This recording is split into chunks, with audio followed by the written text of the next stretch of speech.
So hi, my name is Katherine Stratton, and I worked on researching this copper plate, which is one of a set of 16, and they're called the Conquests of the Qianlong Emperor, and they date to 1759, and they were completed in 1765. I chose to research it because I thought it was really interesting that there was such a mix of cultures in the copper plates.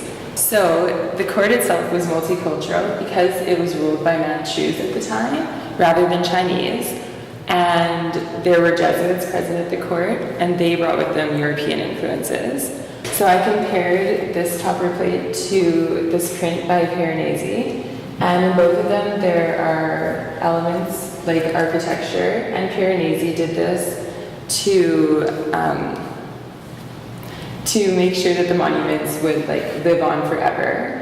And in a way they're kind of doing this with the Great Wall of China in the back of this print, because it wouldn't have actually been near where the soldiers were fighting, but it was included into the print, which is probably an influence from Europe.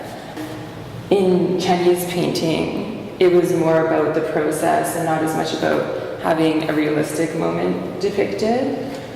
But in this one, I guess the Qianlong Emperor wanted it to look more like a photograph or a moment in time, and he could remember the battles even though he wasn't actually there. He wanted to have something realistic created.